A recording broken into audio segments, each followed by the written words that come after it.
بسم اللہ الرحمن الرحیم. السلام علیکم. میرا نام منیب فاروق ہے اور آپ دیکھ رہے ہیں منیب فاروق آفیشیل یوٹیوب چینل. آپ سب کی محبتوں کا شکریہ. میں کوشش کر رہا ہوں کہ ہم اپنے یوٹیوب کے ساتھ بھی فیس بک کو بھی ہم ساتھ ساتھ ذرا اپڈیٹ کریں اور اس کے بھی ذرا بہتر اس کے اندر اس کی پروموشن بھی ہو. اور جو ہمارے دوست یوٹیوب نہیں استعمال کرتے یا زیادہ فریکوینٹلی یہاں نہیں آتے اس پلیٹ فارم پہ، وہ فیس بک کے ذریعے بھی جو میرا اوپینین ہے وہ سن سکیں، کیونکہ آپ کے فیڈ بیک کا بہت انتظار ہوتا ہے. اور کوشش کریں گے ہم باقی جتنے سوشل میڈیا پلیٹ فارمز ہیں وہ بھی میں آپ کو ساتھ ساتھ اپڈیٹ کرتا رہوں گا. جو امپورٹنٹ بات ہے وہ ذرا آپ کے سامنے رکھ دیتا ہوں. دیکھیے، ایک تو وہ عثمان ڈار صاحب والا انسیڈنٹ ہو گیا، لیکن اس کے بعد ہوا کیا ہے؟ اس کے بعد ہوا یہ ہے کہ فردوس شمیم نقوی صاحب انہوں نے قرآن شریف کو ہاتھ میں پکڑ کے ایک ویڈیو جاری کی ہے جس میں وہ کہہ رہے ہیں، حلف لے رہے ہیں کہ جی میں بالکل عمران خان کے ساتھ تھا، عمران خان نے کبھی کوئی غلط بات نہیں ہمیں بتائی اور یہ اور وہ اور فلان. اب ظاہری بات ہے وہ اتنی بڑی بات کر رہے ہیں تو فردوس شمیم نقوی صاحب باعزت انسان ہے، اور انہوں نے کہا ہے کہ ان کی جماعت بھی پاکستان تحریک انصاف ہے اور سب کچھ ایسے ہی ہے. اور انہوں نے کہا کہ اگر اس کے خلاف اس کے علاوہ میں کچھ کہوں گا تو پھر سمجھے گا کہ میں کسی مجبوری میں کہہ رہا ہوں. حماد اظہر صاحب نے ایک فوری طور پر ایک ویڈیو بیان جاری کیا تھا جس میں انہوں نے کہا کہ نہیں بالکل ایسا کوئی بھی معاملہ نہیں ہے جس میں عمران خان نے کہا کہ فوجی تنصیبات پر حملے کرنے ہیں، یہ کرنا ہے، وہ کرنا ہے. خیر، وہ بھی انہوں نے کہا کہ وہ عثمان ڈار صاحب کو بہت بری طرح سے مارا پیٹا گیا ہوگا. پھر عمر ایوب صاحب نے بھی ویڈیو ایک جاری کی ہے جس میں انہوں نے بھی یہ بات کر دی ہے کہ ایسا بالکل نہیں ہوا اور عثمان ڈار صاحب کے ساتھ بدترین تشدد کیا گیا ہے. اب دیکھیے، میں کچھ باتیں جو کہ کانٹیکسٹ میں رکھنے والی ہیں، یہ کیونکہ معاملہ علیحدہ ہے، ذرا اس کے بارے میں تھوڑا سا آپ کو ضرور بتانا چاہوں گا. اور آگے چل کے میں آپ کو یہ بتانا چاہوں گا کہ پرویز الہی صاحب شدید مشکلات کا شکار ہیں، لیکن آج جب سپریم کورٹ میں سماعت ہوئی تو وہاں جو سردار طارق مسعود صاحب اور منصور علی شاہ صاحب کا بینچ ہے، انہوں نے جو سوالات اٹھائے وہ بڑے پرٹیننٹ ہیں. پرٹیننٹ بھی ہیں، مشکل بھی ہیں. مشکل اس لیے ہیں کہ انہوں نے تو اس کورٹ کے فیصلے کے اوپر ہی سوال اٹھا دیا جس میں کہا جاتا تھا یا جس میں کہا گیا کہ اور کسی کیس میں گرفتار نہ کیا جائے، اس کے قانونی نکات کے اوپر سوال اٹھایا گیا. پھر انہوں نے لطیف حسن صاحب کو کہا کہ آپ تیاری کر کے آئیے، اگلے ہفتے آپ نے اس کے اوپر دلائل دینے ہیں. یہ ایک بات ہے. تیسری بات یہ کہ عمران خان صاحب نے جو اپنا توشہ خانہ کا ان کا فیصلہ ہے اس میں کیونکہ ان کو سب سزا ہوئی تھی تو نااہلی بھی ساتھ ہوگی، تو اب وہ پورا فیصلہ معطل کروانا چاہتے ہیں. پورا فیصلہ معطل ہوگا تو اگر وہ فیصلہ معطل ہوگا تو عمران خان کے وکلاء یہ سمجھتے ہیں کہ اگر فیصلہ پورا معطل ہوگا، ان کی نااہلی بھی معطل ہو جائے گی تو وہ الیکشن لڑنے کے لیے بالکل ان کے پاس پیس آ جائے گی. لیکن کیا ایسا ہوگا نہیں ہوگا یہ میں ذرا آگے جا کے آپ کو بتاؤں گا. اچھا، اب ہو کیا رہا ہے؟ سب سے پہلے تو ذرا میں عثمان ڈار صاحب کے انسیڈنٹ پہ میں نے آپ کو آلریڈی بتا دیا کہ جو میرے نزدیک، میں اس پہ میرا تجزیہ تھا، آپ ایگری کریں ڈس ایگری کریں وہ آپ کا پورا حق ہے، لیکن جو میں سمجھ پایا وہ میں آپ کو بتا چکا ہوں کہ اس کے اندر کیا سچ تھا اور کیا سچ سے زیادہ اس میں دروغ گوئی کی گئی.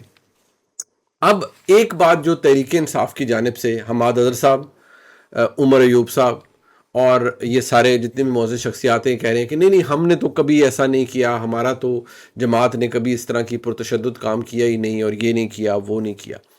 تو میں صرف ریکارڈ کی درستگی کے لیے کچھ باتیں اپنے دوستوں کو یاد کروانا چاہتا ہوں. دیکھیے، یہ عمران خان صاحب کی ہی جماعت تھی جس نے 2014 کے اندر ملک کی تاریخ کا ایک بدترین انڈر سیج کیا کیپٹل کو، پاکستان کے دارالحکومت اسلام آباد کو. اس وقت جو حرکتیں عمران خان صاحب کی سربراہی میں تحریک انصاف نے کی اسلام آباد میں، وہ سب کو پتہ ہے اور کیا ہو رہا تھا. عمران خان صاحب اور عارف الوی صاحب کی وہ آڈیو بھی موجود ہے جس میں وہ سیلیبریٹ کر رہے ہیں کہ پی ٹی وی کے اندر لوگ گھس گئے ہیں اور وہ سب کچھ ہو رہا ہے اور وہ کہہ رہے ہیں بہت اچھا ہے. پھر وہ نواز شریف صاحب کو گالی دے کے کہہ رہے ہیں کہ یہ اس پہ دباؤ بڑھے گے تو یہ ریزائن کر دیں گے. تو یہ باتیں کسی سے بھولی ہوئی تو نہیں ہے. تو وہ کیا وہ پرتشدد کام نہیں تھا جو اسلام آباد میں عمران خان کرنے گئے تھے؟ وہ سب دو نمبری تھی، فراڈ تھا. ظہیر الاسلام صاحب موجود ہیں، حلف آ کے دے دیں کہ عمران خان کے ساتھ انہوں نے لنڈن پلان نہیں بنایا تھا اور طاہر القادری صاحب کے ساتھ. میں آج بھی کہتا ہوں، میں نے کئی دفعہ کوٹ کیا ہے، یہ کام سارا تحریک انصاف اور عمران خان کر رہے تھے. کیا وہ پرتشدد کام نہیں تھا؟ ملک کی دارالحکومت کو آپ نے انڈر سیج کر دیا، اس پہ چڑھائی کر دی. پھر جب پیناما آیا تو پھر آپ نے اسلام آباد لاک ڈاؤن کا ڈرامہ رچانا شروع کر دیا. تو اس وقت کیا تھا؟ کیا وہ ریاست مخالف کام نہیں تھا جو آپ کر رہے تھے؟ تو ذرا چیزوں کو کانٹیکس میں رکھنا چاہیے نا، خود کو دھوکہ نہیں دینا چاہیے، ساتھ جھوٹ اتنا بولیں جو کہ لوگوں کو ہضم ہو جائے. آپ کہتے ہیں جی ہمیں تو ہمارے لیڈر نے، بھائی آپ کے لیڈر خود کہتے تھے پھینٹا لگا دو، فلان کر دو، فلانے کو مونچھوں سے پکڑوں گا، فلانے کو تو میں پھانسی دے دوں گا. آپ کے لیڈر نے ریاست مخالف باتیں اور کیا ہوتی ہیں؟ آپ کے لیڈر نے کہا بل جلاؤ، ہنڈی سے پیسے بھیجو، ان کو کوئی ٹیکس نہیں دینا، آئی ایم ایف کو بول دو ہم آپ کو پیسے واپس نہیں کریں گے، یہ نہیں کریں گے. تو وہ کیا تھا؟ وہ ایکٹ آف ڈیسپریشن تھی، لیکن وہ کی کس نے؟ عمران خان صاحب نے. وہ تو داغ دھل نہیں سکتے نا. اس کے بعد یہ پچھلے سال میرے خیال میں وہ شاید 15 میں ہی تھا یا 25 میں ہی تھا شاید میرے خیال میں 2022 کے اندر عمران خان اسلام آباد آئے کہ جی میں آ رہا ہوں, الیکشن کی ڈیٹ دو, سب کچھ. پوری دنیا کو پتا کہ اسلام آباد سپریم کورٹ کے بینچ نے کہہ دیا کہ عمران خان آ سکتے ہیں لیکن وہ کہیں اور جائیں گے جلسہ کرنے, وہ ڈی چوک نہیں آ سکتے کیونکہ بندیال صاحب اور ہم خیال جج موجود تھے. تو ان کی موجودگی کے باوجود یہ حکم آیا اور عمران خان صاحب نے اسے وائلیٹ کیا اور پھر اسلام آباد میں آئے, اور پھر اسلام آباد کے اندر پوری تحریک انصاف نے کہا بڑا ظلم کر دیا ہمارے ساتھ لوگوں نے, یہ پولیس بڑی ایسی ہے, فلانی ہے, انہوں نے بڑا اپنے شہریوں کے ساتھ ظلم کیا.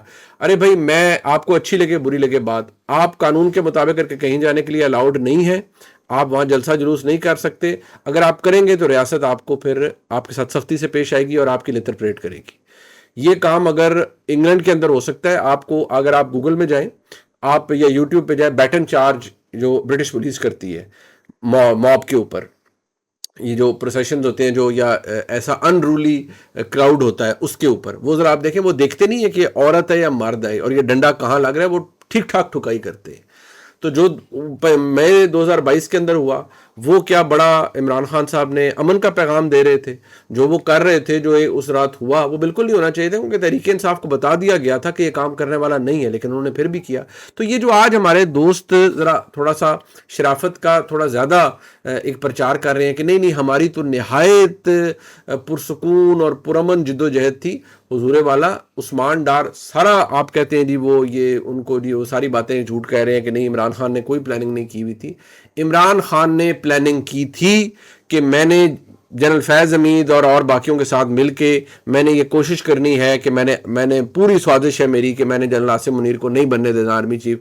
اس بات کا ثبوت موجود ہے, وہ جو چلے گئے ہیں فوج سے, فوج کو بھی پتا ہے وہ لوگ کیوں چلے گئے اور ان کے وہ کیا کر رہے تھے. یہ جو سارا کام تھا, یہ سارا جو 9 مئی کے اندر ہوا اور سب کچھ ہوا, یہ ایک دن میں نہیں آپ یہ نفرت جنم لیتی, اس کے لیے پوری آپ کو کلٹیویشن کرنی پڑتی ہے. تو میں ذرا ریکارڈ کے اوپر لے آؤں کہ اتنی کو پرامن جماعت پاکستان تحریک انصاف بالکل نہیں ہے. انہوں نے بہت سے ایسے کام ہیں جو کیے ہیں اس ملک کی تاریخ میں اور بدترین تاریخ رقم کی ہے. یہ جو میں نے گنوائے ہیں آپ کو سارے انسٹنسز, یہ اسی ملک کے اندر ہوئے ہیں. تو لہٰذا یہ بات چھوڑ دیں. اب وہ کہہ رہے ہیں کہ جی اب عمر ایوب صاحب فرما رہے تھے کہ فاروق حبیب صاحب, صداقت عباسی صاحب, شیخ رشید صاحب, یہ بھی جی انفورس ڈس اپیئرنسز میں سے ہے. دیکھیے شیخ رشید صاحب کا تو سب کو پتہ ہے, وہ وہیں گئے ہیں جہاں سے انہیں محبت تھی, ان کے پاس ہی ہیں. اب ظاہری بات ہے تحریک انصاف کے دوست آج یہ کہہ رہے ہیں, میں بار بار کہتا ہوں نا, آپ اس وقت سچے ہوں گے جب آپ پہلے اپنی غلطی مانیں گے. پہلے یہ مانیں کہ آپ اسی اسٹیبلشمنٹ کی مرضی اور اس کے کندھوں کے اوپر بیٹھ کے اقتدار میں آئے. پہلے یہ مانیں کہ ہاں ہم نے غلطی کی یار, ہم نے یہ غلط کیا, اب کیا تو پھر ہمارے ساتھ یہ بھرپائی ہو رہی ہے, ہمیں نہیں پتا تھا. یہ سب کے ساتھ کیا ہوا ہے. جو بیٹھ کے آئے نا کندھوں پہ, پھر وہ کندھوں سے جب گرا ہے تو اس نے ایسے شور مچایا ہے. اب 9 مئی کسی اور جماعت نے نہیں کیا, وہ عمران خان صاحب کے چہیتوں نے کیا. وہ جو سارا جو لوگ پکڑے گئے وہ کیا تھا, کوئی ان لوگوں کو آیا کہ آ جاؤ جی آ جاؤ, بس چڑھائی کر دو جی MES کے دفتر پہ, جناح اس پہ, اور GHQ کے سامنے جناب شہداء کے پتلے جو ہیں ریلکس جو ہیں ان کو اکھاڑ کے پھینک دو. یہ مطلب کہاں سے آئی یہ ساری بات؟ آپ کہنے ہیں کہ نہیں ایسا کچھ سرے سے ہوا, چلے نہیں ہوا ہوگا, عثمان ڈار سے بھی گن پوائنٹ پہ جھوٹ بلوایا جا رہا ہوگا, سب جھوٹ ہوگا, لیکن کچھ کام تو ہوئے ہیں اس ملک کی تاریخ میں اور وہ تحریک انصاف کے حصے میں آتے ہیں. لہٰذا یہ بات ذہن میں رکھیں. میں نے آپ کو کہا تھا کہ اس کی اگلی قسطیں آئیں گی, بالکل آئیں گی. اور دیکھیں سوال ہو رہا ہے نا عثمان ڈار پہ, میں نے کہا کہ یار یہ بات عجیب ہے کہ وہ گھومتے گھماتے ایک دن شاہد شاہد صاحب کو مل گئے اور انہوں نے چائے کی پیالی کے اوپر ان کا انٹرویو کر لیا. ایسے نہیں ہوتا. عثمان ڈار صاحب کے ساتھ بہت کچھ ہوا ہوگا. باقی ان کی والدہ جو کہہ رہی ہیں وہ ٹھیک ہے, ان کا اپنا حق ہے, وہ جو مرضی کرے, لیکن یہ باتیں ریکارڈ کی ہیں.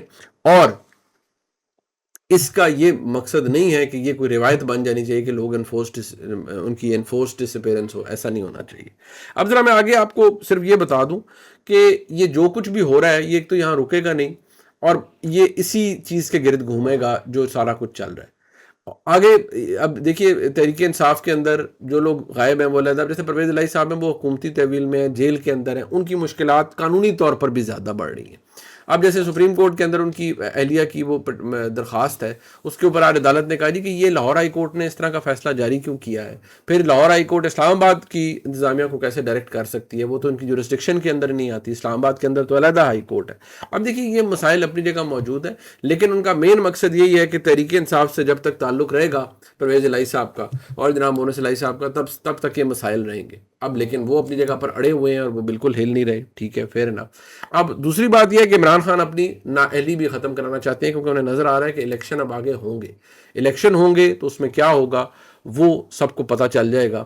لیکن اگر گراؤنڈ کے اوپر دیکھیں تو دیکھیں اتنی سب حرکتیں جو تحریک انصاف نے کی 9 مئی کیا، بحیثیت ایک صحافی، بحیثیت ایک پاکستانی، میں آپ کو یہ ضرور کہوں گا کہ آج بھی جو میرے سامنے جو مجھے پلس ملتی ہے وہ یہ کہ تحریک انصاف تگڑی ہے، باقی جماعتوں سے زیادہ تگڑی ہے۔ باقی غیب کا علم اللہ تعالیٰ کو، الیکشنوں میں کیا ہو کیا نہ ہو، اگر فیئر اینڈ فری الیکشن واقعی ہمارے ملک میں کبھی ہوا یا ہو جاتا ہے تو پھر پتہ چل جائے گا کون کتنے پانی کے اندر ہے۔ ایک واقعے کا ذکر کیا جا رہا ہے، مسلم لیگ نون اسے ڈینائی کر رہی ہے اور وہ کہتی ہے کہ نہیں جی یہ پی ایم ایل این کے ہی لوگ تھے جو یہ سب کر رہے تھے، جو شہباز شریف صاحب کی گاڑی کے ساتھ پیش آیا۔ میں صرف اتنا کہوں گا اگر پی ایم ایل این کے لوگ تھے تو اس کے بھی واضح شواہد آنے چاہیے سامنے کے لیے، کون لوگ تھے جنہوں نے اپنی جماعت کے صدر کے ساتھ یہ کیا اور ان کی گاڑی سمیش کرنے کی کوشش کی اور سب کچھ کیا، وینڈلائز کرنے کی کوشش کی، سب کچھ کیا۔ لیکن اگر وہ تحریک انصاف کی جانب سے تھے وہ لوگ تو وہ سمجھ بھی آتی ہے، وہ کوئی عام عوام نہیں تھی، وہ کوئی اور لوگ ہوں، وہ جتنے بھی لوگ تھے 50 100 200 جتنے بھی لوگ تھے ان کی گاڑی کے ارد گرد، مجھے ایگزیکٹ کاؤنٹ آپ نہیں کر سکتے، وہ تو عوام کے اندر غصہ ہے، وہ تحریک انصاف کے سپورٹر بھی ہو سکتے ہیں، وہ عام جینون پاکستانی بھی ہو سکتا ہے۔ اس سے اندازہ کم از کم اس بات کا ہوتا ہے کہ چاہے پی ایم ایل این ہو، چاہے عام آدمی ہو جس کا کوئی سیاسی جماعت سے تعلق نہ ہو، یا پی ٹی آئی کے لوگ ہوں، غصہ پی ڈی ایم کے اوپر ضرور ہے اور وہ نکلے گا بھی، لیکن اس کی یہ شکل خطرناک شکل ہے، اس لیے کیونکہ آگے کیمپیننگ ہونی ہے اور اللہ تعالیٰ سب کو محفوظ رکھے، کوئی ایسا واقعہ ہمارے ملک میں نہیں ہونا چاہیے جس سے کوئی پرابلم ہو۔ ایک بات جو کہ بہت عام ہے، میں ضرور آپ کو یہ بتانا چاہوں گا کہ تحریک انصاف تو اپنی جگہ، لیکن پی ایم ایل این کو بھی قدم بہت پھونک پھونک کر رکھنے پڑیں گے، کیونکہ اگر پی ایم ایل این نے واپس آنا ہے اقتدار کے اندر اور اپنے آپ کو منوانا ہے یا اپنے پاؤں جمانے ہیں، پہلے تو اقتدار کے اندر آنا ایک بہت بڑا جوخم کا کام ہوتا ہے، اپنے واپس خود کو لانا، تو مسلم لیگ نون کو بھی یہ سوچ کر آنا پڑے گا کہ یہ کام وہ آسانی نہیں ہے جو پہلے تھی۔ پاکستان بہت بدل چکا ہے اور جتنی سپیس جا چکی ہے سویلین سائیڈ سے کسی بھی حکومت کی، میاں نواز شریف صاحب خود کو اس میں ایڈجسٹ کر پائیں گے نئی فارم کے اندر؟ بہت بڑا سوال ہے اور سمجھنے والوں کے لیے یہ اشارہ کافی ہے۔ اس ولاگ کو آپ نے دیکھا، اسے لائک سبسکرائب شیئر کیجیے گا۔ آپ کی محبتوں کا بہت شکریہ۔ خدا حافظ۔